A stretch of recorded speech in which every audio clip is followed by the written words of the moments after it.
Este sistema es un sistema que se da posterior al sistema de clasificación de aeropuertos. Es un sistema que se establece en el año 52 o en 1952, en la década del 50 del siglo pasado, y que es establecido por el Departamento de Interior de los Estados Unidos y por el Cuerpo de Ingenieros de los Estados Unidos. Este sistema se establece y se presenta como el sistema unificado ante los buenos resultados que ofrece el sistema de clasificación de aeropuertos previamente establecido por Casagrande. Lo que básicamente, o 4 años después del sistema de clasificación de aeropuertos, lo que hace estas dos entidades, el Departamento de Interior y el Cuerpo de Ingenieros, es en asocio con el doctor Casagrande, es unificar el sistema. Y específicamente, unificar el sistema se refiere a qué? A hacerlo de uso común y generalizado para los ingenieros.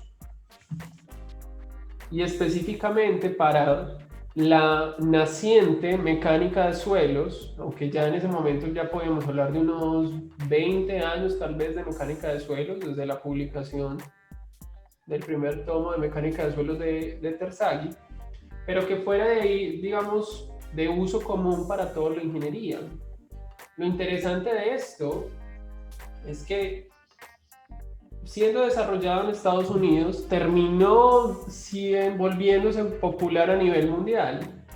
Y esto tuvo, digamos, gran influencia debido a los efectos que tenía, o a la misma influencia que tenía el doctor Terzaghi y el doctor Casagrande, porque muchos, digamos, de los grandes contribuyentes a la mecánica de suelos, a la ingeniería geotécnica del siglo XX, pues fueron a su vez pupilos del doctor Casagrande y del doctor Terzaghi. Entonces, en ese sentido, pues hizo que las personas que iban a estudiar, como Juárez Vadillo, como el doctor Sebart, como por ejemplo Berrum, como Skempton, todos vinieran a sus sitios, a sus lugares de origen, y propiciaran esto, lo que se estaba haciendo en Occidente, lo que se estaba haciendo en Occidente, lo que se estaba haciendo en esa gran nación americana. Entonces, a la larga, unificarlo, ¿en qué consistió? Consistió en lo que ya previamente habíamos visto desde el sistema de aeropuertos. Era cobijar y separar la fracción gruesa y fina en términos de la malla número 200. Es decir, cobijar lo grueso, lo fino, lo grueso granular, lo fino granular, y hacer la distinción sobre la malla número 200. De manera tal que un suelo se iba a considerar grueso si más del 50% de sus partículas se encontraban retenidas sobre la malla número 200, y un suelo se iba a considerar fino si más del 50% de sus partículas pasaba a la malla número 200. De manera tal que a la larga solo era necesario la granulometría por tamizado y considerando lavado, y los límites de Atterberg para la clasificación del material. Entonces esto eliminó, por ejemplo, que un aspecto o un ensayo que en la práctica suele ser tedioso y que en determinadas circunstancias no nos da tanta información, como puede ser el hidrómetro, que es un ensayo que no está exento de errores en la medida, cuando tenemos que mirar, por ejemplo, la velocidad de caída de las partículas. Entonces, se elimina ese ensayo que puede aparentemente ser complicado y que consume bastante tiempo, y nos quedamos con ensayos fácilmente realizables y que tienen un costo directo dentro de un proyecto que es relativamente bajo. Solamente con eso usted puede clasificar el material. Por eso también su uso generalizado, porque cualquiera podía tener un laboratorio, o cualquiera era capaz de realizar esos ensayos y eventualmente clasificarlo. Entonces, a la larga, lo que se terminó dando fue algo como esto. Un flujograma que le permitía a usted, en función de las medidas o de los resultados de las propiedades índice, saber el tipo de material que usted iba a tener. Este flujograma, que es el sistema de clasificación, yo se lo voy a pasar a usted para que usted trabaje con él y que podamos hacer ejercicios con él. Si usted lo mira y yo hago un zoom acá, en lo que viene siendo el procedimiento, este es, digamos, un archivo modificado de lo que usted puede encontrar en el libro de Juárez Vadillo. El primer punto o la primera cajita de este flujograma implica lo siguiente, que se debe hacer un examen visual del suelo para determinar si es altamente orgánico, de partículas gruesas o de partículas finas, y que en los casos de frontera se debe determinar la cantidad de material que pasa por el tamiz número 200. Justificación, lavado sobre la malla número 200. ¿Para qué? Para que usted pueda entonces tener claridad sobre qué camino elegir. Saber si usted es un suelo de partículas gruesas o si es grueso granular, si más del 50% se retiene en la malla número 200, o por el otro lado, saber si usted es un suelo de partículas finas o fino granular, si en donde más del 50% pasa la malla número 200. Dependiendo del camino que elija, entonces usted tendrá que hacer ¿qué? Lo que le indique el flujograma. Si usted es grueso, los criterios de clasificación primordiales vienen siendo ¿qué? Los establecidos por la granulometría. Es decir, usted puede plantear la distinción de lo grueso en función de la granulometría y el diámetro de partícula para saber si usted es grava o es arena. Y aquí va entonces a encontrar los diferentes caminos. Y el final de esos caminos vendrá siendo ¿qué? Los diferentes grupos de materiales. GW, GP, GM, GMGC, GC, SW, SP, SM, SM, SC, SC. Todo tendrá una justificación y todo tendrá una razón de ser. Lo único que usted tiene que seguir, ¿qué? Es el flujograma. Si por el contrario usted es un suelo de partículas finas, nótese que el criterio de diferenciación se da en función de ¿qué? De la determinación de los límites, de acuerdo al material que pasa el tamiz número 40. Esto está establecido también dentro de la norma. Usted tamiza sobre la malla 40, muele ese material y a ese le determina los límites. Y ahí es donde se plantea la primera diferenciación entre el a partir del límite líquido, si es menor del 50% o si es mayor del 50%. ¿Para qué? Para que sepa que es L, baja compresibilidad, baja plasticidad, y que sepa que es H, alta compresibilidad, alta plasticidad. Y que eventualmente, siguiendo las recomendaciones de el flujograma, usted pueda entonces concluir si su suelo es ML o L, ML o L, CL o MH o H o CH. Todo dependerá de qué? De lo que le indiquen los resultados de las propiedades índices conforme vaya avanzando sobre el flujograma. Esto lo vamos a poner en práctica en los ejercicios. Vamos a mirar cómo irnos, como de alguna manera bajando por cada uno de esos caminos. Vamos a mirar eso. Para poder entonces así justificar la clasificación. Yo esto se lo voy a pasar y va a estar también eventualmente colgado sobre el canal o sobre algún link del canal para que usted lo pueda tener en cualquier momento, no solamente en esta clase, sino en cualquier momento. Si nos vamos entonces en función del flujograma, si nos concentramos específicamente sobre los grupos de suelos, en relación a el flujograma y al sistema de clasificación que estamos viendo en pantalla, vamos entonces a tener que sobre la izquierda, mírenlo acá, sobre la izquierda, tenemos los suelos de partículas gruesas. Esos suelos gruesos básicamente serán ¿quiénes? Las gravas y las arenas. Gravas y arenas que pueden tener los apelativos que usted está viendo en pantalla, en donde estos pueden ser W, que viene del inglés well graded y que hace referencia a bien gradado. Podrán tener el apelativo P o el apellido P, que viene del inglés poorly graded y que hace referencia en español a pobremente gradado.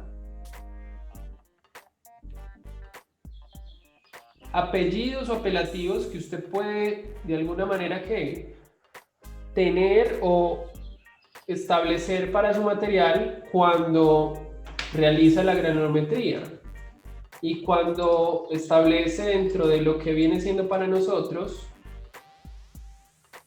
los coeficientes de uniformidad y los coeficientes de curvatura. Hay un video en el canal de eso, usted lo puede mirar ahí, lo vimos también en la clasificación descriptiva. Entonces la examinación de la curva y el establecimiento de los coeficientes le permite saber si usted es bien gradado o mal gradado. ¿Qué otros apelativos o qué otros apellidos usted podrá tener para las gravas y las arenas? Podrá tener los siguientes: que sean M, lo cual entrega un apelativo de limoso o limosa, es decir, que usted tenga grava limosa o arena limosa, y podrán ser C, en donde su grava y su arena podrán ser arcillosa, o arcilloso o arcilloso. Adicionalmente, ¿qué va a encontrar? Va a encontrar dentro del flujograma, dentro del sistema de clasificación, que existirán casos de frontera, en donde los suelos van a tener doble símbolo, o como me gusta decirle a mí, doble militancia, como algunos políticos inhabilitados. Y en donde básicamente, ¿qué? Usted puede notar cómo las arenas y las gravas pueden tener características de gradación y tener porcentajes de finos. Entonces usted puede tener una grava bien gradada, limosa, o una grava limosa arcillosa, o una arena bien gradada limosa, o una arena limosa arcillosa. Todo eso dependerá de qué? De los caminos y de los resultados que usted vaya obteniendo a la luz de la lectura del flujograma. Eso en el caso de lo grueso. ¿Qué ocurre en el caso de lo fino? En el caso de lo fino, básicamente, y lo vimos hace unos instantes, la distinción se hace en función de la letra L y H. ¿En relación a qué? A la compresibilidad. Pero recuerde, y se lo coloco acá, en la práctica y con el pasar de los tiempos, los ingenieros se han referido a L y a H no como baja y alta compresibilidad, sino como baja y alta plasticidad respectivamente. Entonces, de alguna manera se ha desvirtuado el significado original establecido por la relación entre el límite líquido y el índice plástico, que vino siendo la gráfica que usted ve en pantalla, propuesta en la Universidad de Harvard por Casagrande. Recuerde, él planteó la compresibilidad, pero con el pasar del tiempo eso evolucionó en plasticidad. ¿Qué es importante saber de eso? ¿O qué es necesario saber de eso? Que hoy por hoy plasticidad y compresibilidad pues viene siendo como lo mismo y que usted puede hablar de las dos y estarse, digamos, expresando bien. Entonces, ahí entonces va a poder tener limos, arcillas y más suelos orgánicos de baja compresibilidad o baja plasticidad y limos, arcillas y suelos orgánicos de alta compresibilidad o de baja compresibilidad. Podrá encontrar también, aunque aquí no lo coloqué dentro de esta figurita, podrá encontrar también que hay un material que es la turba, que es el PT o el PIT. Ese PT no hace parte del sistema de clasificación, no está acá contenido. Usted tendrá que utilizar, por ejemplo, otros criterios para determinar si usted tiene turba. Materiales que tienen grandes contenidos de materia orgánica, que tienen quizás fragmentos como de astillas, de madera, material como que tiende a veces a ser poroso. pero que no hace como tal parte del sistema de clasificación. ¿Por qué? Porque geotécnicamente no es un material apto. No es un material en el que queramos construir. Nadie quisiera, por ejemplo, construir en un lodazal. Entonces, ahí hay que pensar en eso, en lo geotécnicamente. Mírelo acá. Aquí le hablo de la turba, los suelos altamente orgánicos, los lodazales, por ejemplo. Son materiales que no aportan mucho desde el punto de vista geotécnico. Recuerde, estos suelos finos se distinguen desde la carta de plasticidad. Entiéndase la carta de plasticidad como de Casagrande como una modificación de la carta de plasticidad del sistema de aeropuertos, pero que aplica ¿para qué? Para el sistema unificado de clasificación de suelos. Entonces, hoy por hoy, en cualquier libro, en la norma, en cualquier referencia bibliográfica, usted va a encontrar esta carta: límite líquido en X, índice plástico en Y, y va a encontrar que la carta tiene u ofrece dos líneas importantísimas. La línea A, que tiene una ecuación, IP igual a 0.73 por el L menos 20, muy importante esa ecuación para la clasificación del material, y una línea en color rojo que llamamos la línea B, que es el límite donde se separa en el L igual a 50%, donde se separa lo L de lo H.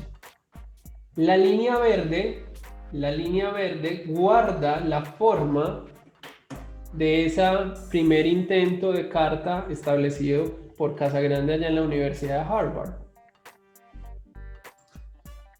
Mírelo acá, a mayor LL, mayor es el valor del IP. Entonces mire que tenemos estas líneas como que suben hacia, o crecen hacia arriba y hacia la derecha. Eso viene siendo la línea A, una línea que crece hacia arriba y hacia la derecha. ¿Qué se establece por allá en el año 66, en lo que vino siendo la última modificación establecida por Casagrande?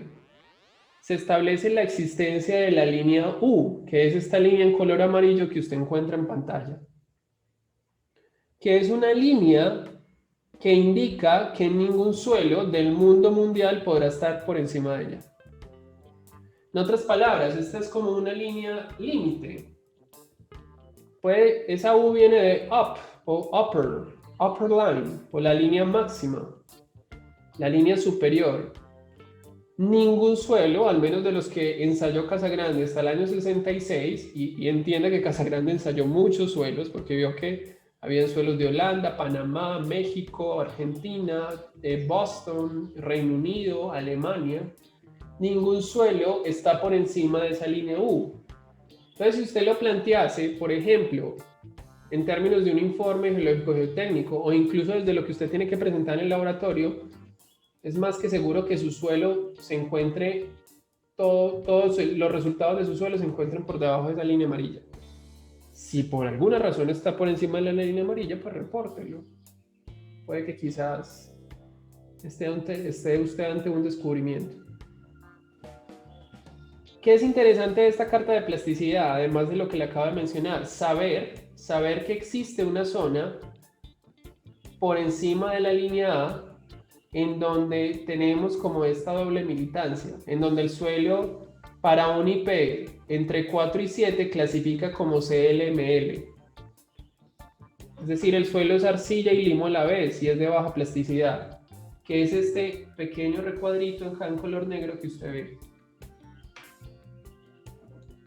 Ese viene siendo. Esto es fácilmente programable en una hoja de cálculo, en un Excel, por ejemplo, y se ayuda a usted muchísimo para hacerlo. Mire una vez más que el PT, la turba, no está localizada dentro de la... Entonces la turba está fuera de concurso, sale, no nos interesa. Cuando usted tiene todo eso ya en la cabeza y en la mente, va a poder entonces clasificar el material. Vuelvo e insisto, entre lo grueso sobre la izquierda y lo fino sobre la derecha. Izquierda, criterios basados en la granulometría y en el diámetro de partícula. Derecha, criterios basados en la consistencia y la plasticidad y basados en el establecimiento de los límites de Atterberg. Mire que con esto, de alguna manera yo lo relaciono con lo que decía al comienzo, de las propiedades índices. Porque mire que en las propiedades índices, aquí yo le coloco que es importante medir la humedad. Pero también le decía yo que no necesariamente usted tiene que hacer todas las humedades que hagan parte de la propuesta o que usted, digamos, quisiera tener. Porque es que a la larga vienen siendo el tamaño y el tamaño y la forma y la consistencia lo que le va a dar la clasificación. Entonces quizás no haya que hacer tantas humedades, aunque valga decirlo, las humedades como costo directo no son muy altas. Depende también del laboratorio. Usted le pueden cobrar humedades a 3.000, 5.000 pesos, 8.000 pesos, hablando pues en términos colombianos. Habrán laboratorios que las cobran a 18.000 pesos. O sea que estamos hablando del orden de valores o costos directos que oscilan entre $1 a $6 más o menos. ¿Qué finalidades o qué aspectos nosotros podremos obtener adicionales en relación a la carta de plasticidad? Nosotros podemos estudiar las propiedades físicas del material. Y específicamente el estudio de las propiedades físicas a partir de la carta de plasticidad se resume en establecer tendencias de crecimiento para el límite líquido y el índice de plasticidad cuando la variable o la contraparte se mantiene constante. Usted dirá, ¿cómo así? Por ejemplo, note algo muy interesante en lo que viene siendo esta característica o esta propiedad, que yo voy a llamar acá, o que señalo acá como la resistencia en estado seco, que hizo parte de los ensayos de clasificación preliminar de la semana 1 que usted hizo en el laboratorio, y que usted de alguna manera ya tiene una idea de cuál material tiene más resistencia en estado seco que otro. Entonces mire, por ejemplo, algo muy interesante. Nótese qué pasará con la resistencia en estado seco cuando el LL permanece constante pero aumenta el IP. Miremos qué ocurre con esa propiedad. Entonces, por ejemplo, supongamos que tenemos acá un LL de 90%, lo vamos a mantener constante y a lo largo de esa línea yo lo que voy a hacer es sencillamente aumentar el valor del IP. Entonces me estoy moviendo en sentido vertical. Entonces mire cómo moviéndome en sentido vertical y estando por delante del 50%, pues yo estoy teniendo básicamente esto. Si esta es la línea A, la que voy a retener en color verde,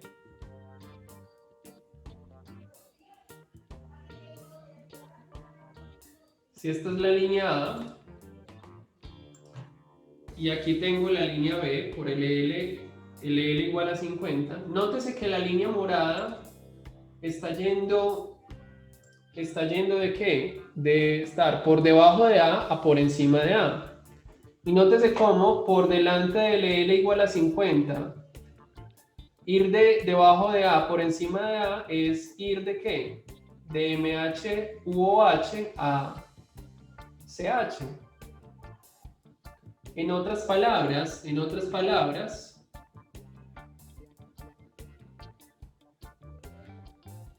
cuando yo me muevo en sentido vertical, manteniendo el LL constante y aumentando el IP, yo estoy yendo de un limo a una arcilla o de un orgánico a una arcilla.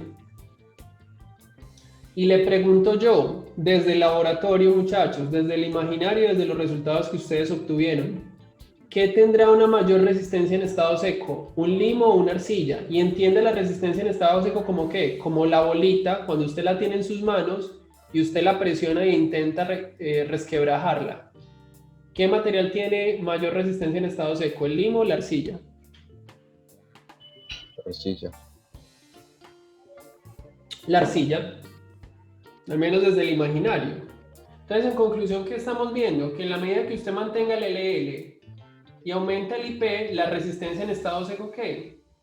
Tiende a aumentar. ¿Por qué? Porque está yendo de la resistencia más baja, de lo limo y lo orgánico, hacia la resistencia más alta, que es el caso de la arcilla. Entonces, si usted trabaja en función de eso, puede empezar a entender muchas cosas. No necesariamente viendo el material, pero sí jugando con la variación del LL y el LP.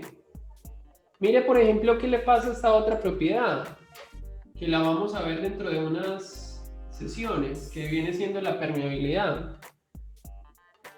Y que usted por allá preliminarmente medía con qué, con el ensayo de dilatancia, para saber qué tan rápido atravesaba el agua el material.